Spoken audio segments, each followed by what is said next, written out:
Hare Krishna, dear devotees. Welcome to the chapter summary series. Today we will be discussing chapter number 14. And what is the title of chapter number 14 today? It is the three modes of material nature. Unlike last week, chapter number 13, which was very complicated and technical because it was more like the summary of the entire Vedas, this one would be something which is very familiar to you guys, isn't it? The three modes of material nature. In Hindi, it is called Prakriti ke teen gun. Does anyone know which are the three modes of material nature or which are those three gunas? If you know, you can type on the chat box or you can unmute yourself and feel free to answer. What are the three modes of material nature? प्रकृति के तीन गुण कौन से हैं?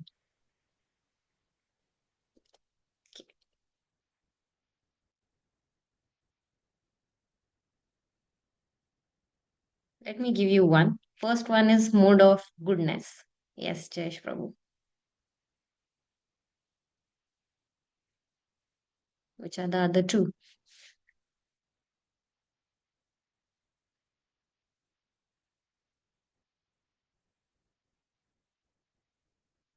Yes, Surbi.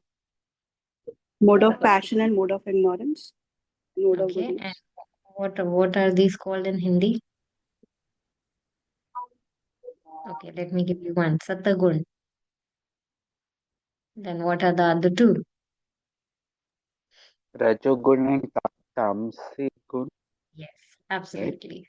Yes. So mode of goodness, which is Satagun, mode of passion, which is Rajogun, and mode of ignorance, which is Tamagun.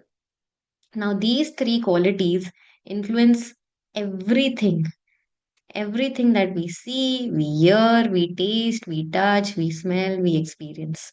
Our entire lifestyle, attitude, behavior, everything falls under these three modes. Okay, so if we analyze very closely, we can understand that how people are functioning in this world, that with a belief that they have a free will. Okay, they are doing as per their own independence, but in actually they are just puppets who are like tied to these three modes of material nature and acting according to the influence of these three modes. Therefore, unless we go beyond these three modes of nature, we are always trapped in this material world.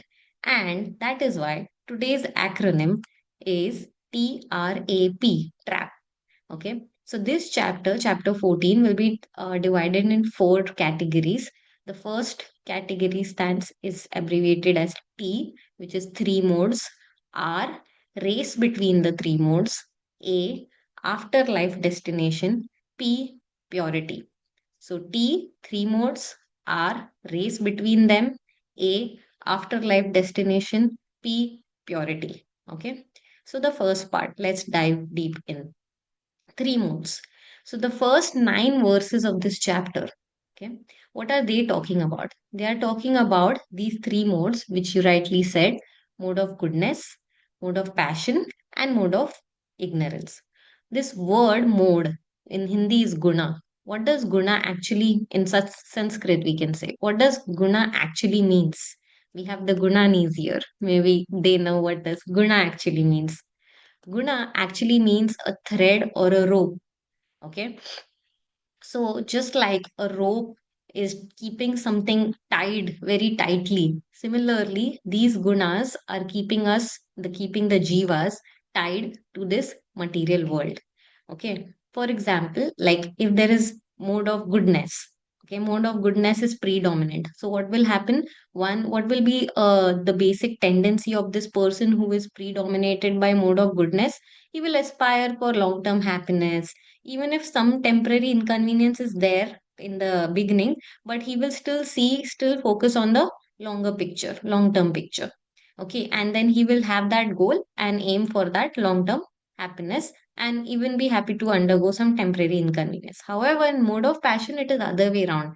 The person who is influenced by the mode of passion always seeks immediate short-term gain. He doesn't expect much more out of the long-term life. Okay. And what about the person who is in mode of ignorance? What is his characteristic? These people who are dominated by mode of ignorance, the tamagun, they rarely achieve happiness at all. They are very lazy, lethargic, and always depressed. This is the symptoms. These are the symptoms of those in the different modes. Okay, so the first nine verses of this chapter actually focus on what are these three modes and what are the characteristics of a person influenced by these three modes. Then moving on to the next four shlokas of this word of this chapter, that is shloka number 10 to shloka number 13. This chapter summarizes some describes about the race for predominance amongst these three modes. So it is not that if a person is in mode of goodness, then that person will always remain in the mode of goodness. No, it's not like that. So throughout our life, throughout our day also, what happens is we get influenced by these three modes even simultaneously. So there is a race, there is a competition amongst these three modes. So sometimes we will be predominated by mode of goodness, sometimes by passion, sometimes by ignorance, you know. So these three modes are always competing for supremacy between one amongst themselves. Okay, so in, let's say, even in the cycle of a day, in the morning, mostly we are in the mode of, if especially when we wake up early morning, so that is what mode of, which mode is influencing more, that time mode of goodness. And then after 9, 10 o'clock, the next 8 hours, what happens is we are in the mode of passion. We want to earn money, we want to achieve something, we want to complete targets. So there is a mode of passion being in, we are influenced by mode of passion. Mode of passion is being predominant. And then at the end of the day, during the night, evening hours, what happens? Mode of ignorance influences us, predominates. Okay. So similarly, this is how they compete against each other. Okay. So then the next four shlokas, which is shloka number 14 to shloka number 18 of this chapter, describes the afterlife destination. What does it mean? Meaning, after we give up this body, okay, and we understand from chapter number 2 that we will get a new body. Okay, we are the jivas, the soul that remains constant, and the body keeps changing. So we get a new body. And now our activities will decide that what body we will get in the next life. Correct. Now, what is the connection between our activities, the activities that we are performing in the current life, and the three modes of material nature? Let's see that. So our activities are because of the decisions that we make, right? Whatever decision an individual will make, based on that decision, he will choose the activity, right? This we all understand. Now, these decisions are based on the mode by which we are being influenced. Okay. So that means whatever mode we are being influenced by will be the result, will determine the decision that we make, and that decision will determine the actions that we perform. And based on those actions, will determine where we will go after we give up this body. That is afterlife destination. So Krishna predicts the future destination of an individual based on the predominant mode in the current life. So those who are situated in the goodness mode, they will go upwards in the higher planets. And those who are in the mode of passion, they will come back to the earthly planets. And those who are predominated, who are influenced by mode of ignorance, where will they go? They will go down to the hellish planets. So that is how Krishna describes in this chapter in verses 14 to 18 the afterlife destination of an individual based on his current activities, which is based on the decisions, and the decisions are influenced mostly by the three modes of material nature. Okay, then to conclude this chapter, Krishna is talking about pure life. In the last eight verses, he's describing that what combinations of the modes can personally affect an individual. So, this chapter concludes by explaining the ideal state that ensures a successful human life and afterlife. Which mode is the best mode amongst all three? Of course, anybody would say goodness is the greatest amongst three modes. However, The mode of goodness is still a mode, is still guna, means it's still a trap. You're still trapped by that rope that we discussed in the beginning. So, to be completely free of karmic reactions, one must go beyond these three modes. Okay, beyond, even beyond the mode of goodness, and become situated in the pure life, which is the pure spiritual platform. Now, the question arises, how to get out of this trap? Now you're saying, okay, mode of ignorance से ऊपर उठ के mode of passion से ऊपर उठ के mode of goodness तक जाओ ना, उसके भी बाहर निकलो. How is that possible? Give me a solution. So Krishna, as always in the Bhagavad Gita, doesn't only discuss the problem but also gives us the solution. Now he's giving us the solution. What is the solution? How to get out of this trap? He says, Mam chayo vyabhicharena bhakti yogena sevate sagunan samatityaitan brahma bhuyaya kalpate. The translation is, one who engages in full devotional service, unfailing in all circumstances, at once, at once transcends the modes of material nature and thus comes to the level of Brahman. This is only possible by engaging in bhakti yoga with unflinching determination, taking inspiration and support from those who have already transcended the three modes. Okay, let's break this. So, here Krishna is saying what is the solution to get out of this trap is to engage in bhakti yoga, engage in full devotional service. And what, how to do that? Unfailing in all circumstances. Not just कि हाँ आज किया कल नहीं किया, ओ life में कुछ difficulty आ गया, now I can not do my job. No, it doesn't work like that. Unfailing in all circumstances, whatever circumstance you are in, then you still continue to engage in full devotional service with unflinching determination. Of course, if you have unflinching determination, only then you can continue your bhakti yoga in irrespective of the circumstances that life throws at you. Now, how to do that? How to have that unflinching determination and continue to do unfailing bhakti yoga? By taking inspiration and support from those who have already transcended the three modes. So, now what we need to do is we need to find a person who has already transcended the three modes of material nature, who's beyond even the mode of goodness, who is situated in this pure life that we are aiming at.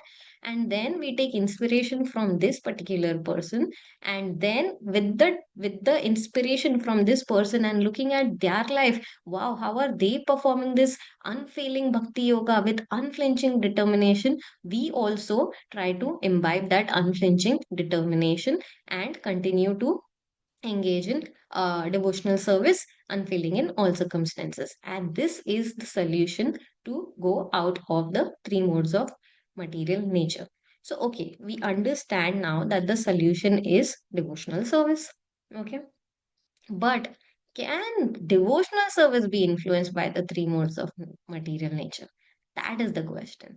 So let's understand what Bhagavatam is telling us about this question. Like whether the bhakti yoga, that the bhakti that we are performing, can that also be influenced by the three modes of material nature? Because in the beginning of the chapter, we said everything is influenced by the three modes of material nature, our behavior, all our activities, experiences. So the Bhagavatam in Canto 3, Chapter 29 talks about devotional service in the mode of darkness, devotional service in the mode of passion, and devotional service in the mode of goodness. So it says 329.8, devotional service executed by a person who is envious, proud, violent, and angry, and who is a separatist is considered to be in the mode of darkness. What does it mean? Meaning, when we are performing devotional service, okay, but we are performing this devotional service with an attitude of being envious of somebody. Okay, like for example, like when I am performing a devotional service along with some of the other devotees in a group, and when the other devotee is glorified, okay, and I am not given that glorification, somebody else has been given the credit for the entire activity that we did, for the entire service that we performed, then what I feel envious. Okay, that is devotional service in the mode of darkness. Or suppose I get the credit, everybody is glorifying me, okay? Then I become proud. Oh, मैंने ये किया, I did it. Okay, or sometimes violent and angry. Violent can not just be violent physically, violent can also be violent in terms of in your speech, verbal. Okay, and when you speak very harsh words to somebody. And of course, anger. We all know that sometimes in the process of serving the Lord and the devotee, sometimes we get angry. So that is also devotional service in the mode of darkness. Okay. Then comes devotional service in the mode of passion. Here Bhagavatam says the worship of deities in the temple by a separatist with a motive for material enjoyment, fame, and opulence is devotion in the mode of passion. That means, like for example, when let's say I'm doing a kirtan, okay, and I'm doing this kirtan with an intention to gain a lot of followers on Instagram. So that is for fame, material enjoyment. Or let's say when I'm giving a class, I am giving this class and then waiting at the end of the class that everybody will glorify me. Wow, what a beautiful class. Okay, what a speaker. So this all is devotional service in the mode of passion. When you do it for with a motive of material enjoyment or fame or opulence, when that is the aim of performing devotional service, then it becomes devotion in the mode of passion. And what is devotional service in the mode of goodness then? So, when a devotee worships the Supreme Personality of Godhead and offers the results of his activities in order to, what is the goal over here? To free himself from the inebrities of fruitive actions, his devotion is in the mode of goodness. What does that mean? Meaning, when we are performing devotional service to get rid of our previous karma, okay, to get rid of this karmic fruitive reactions, or we are doing it as a matter of duty. Okay, we have taken this vow that every day I have to chant 16 rounds on my beads. I have to follow the four regulative principles. I wake up and do the Mangla program because that is an instruction from Srila Prabhupada. So, as a matter of duty, when I am doing it, or I'm doing it with the intention that, okay, by performing this devotional service, I will get rid of my karma or my consciousness will be purified, Cheto Darpanamarjanam is happening, then that is devotional service in the mode of goodness. So, Acharyas say that we should try to elevate ourselves to the third level, which is devotional service in the mode of goodness, where we are performing that service with the goal of either getting rid of our karma to purify our consciousness, or as a matter of duty, like Guru ne instruction diya, so we are doing it. So this is what we need to attain, which is also called uh, bhava bhakti, satviki bhakti, bhakti done as a matter of duty, kartavya se kiya hua bhakti. Okay, it's called bhava bhakti or satviki because satvik, because it is in the satagun.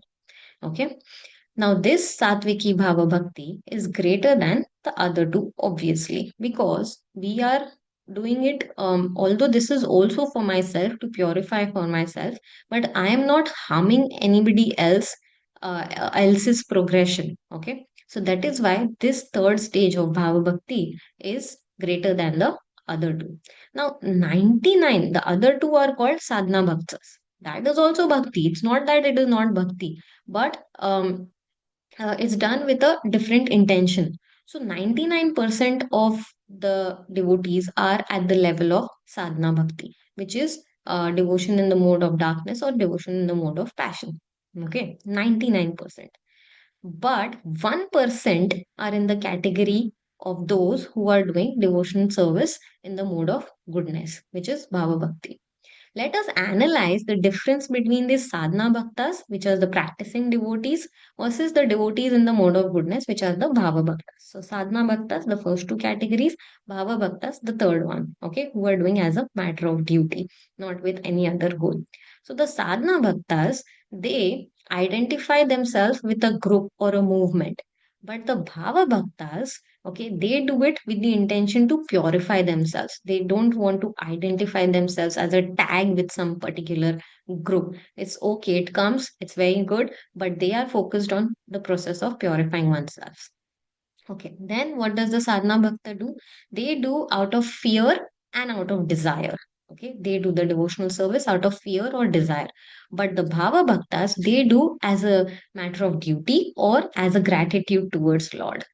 Now, the sadhana bhaktas, they perform rituals, But the Bhava Bhaktas, they perform rituals with knowledge. They know the why, the purpose of what they are doing, why they are doing. Okay. The Sadhana Bhaktas come with an approach of Krishna as a part of my life.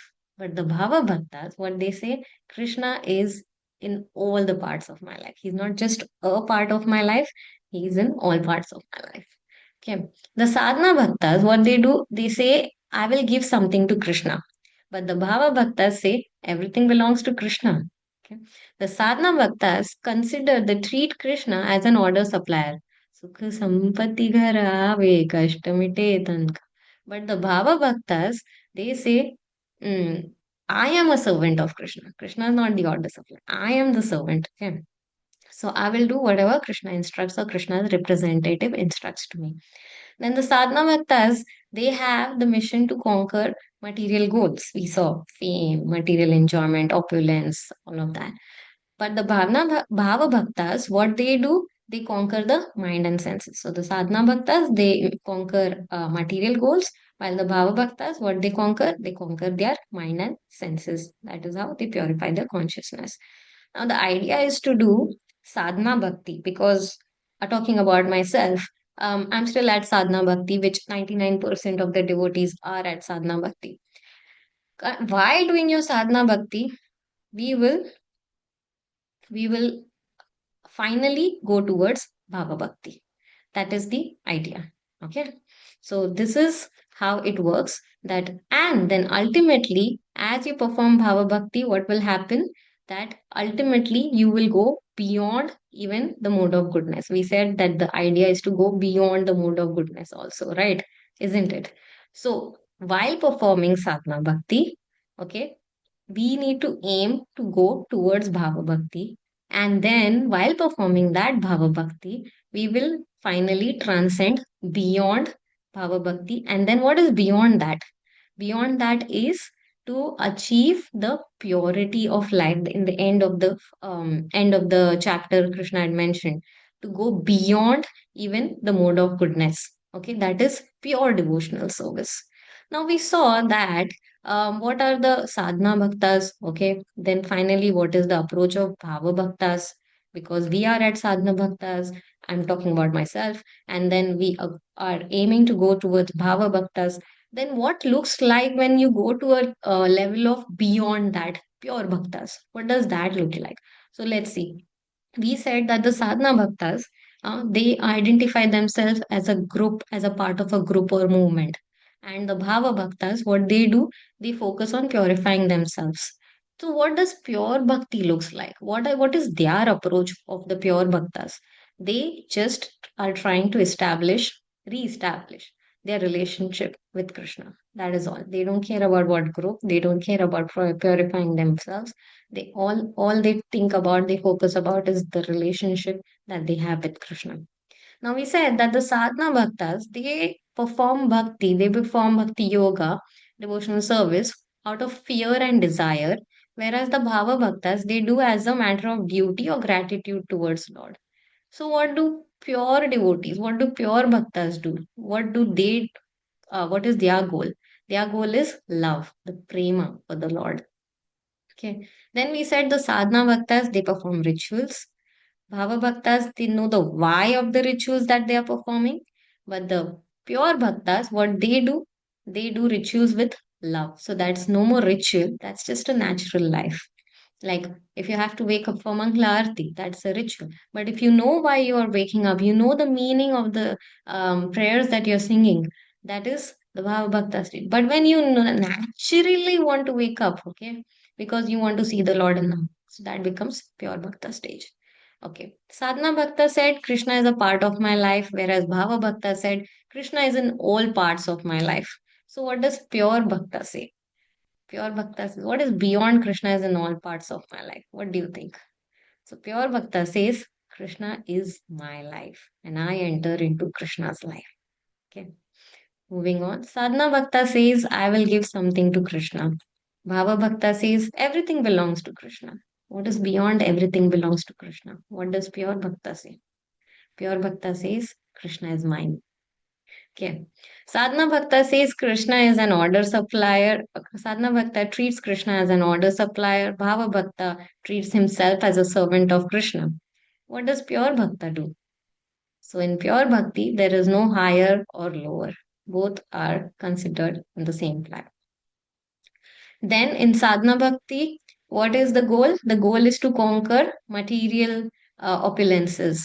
And in bhava bhakti, the goal is to conquer the mind and senses. What is the goal in pure bhakti? It is to conquer the heart of Krishna. So that is how we see the difference between sadhana bhakti, bhava bhakti, and pure bhakti, which means bhakti yoga, devotional service performed in the mode of darkness or mode of passion, versus performed in the mode of goodness, and versus performed in full purity. So I will stop here. If there are any questions, comments, we can take that.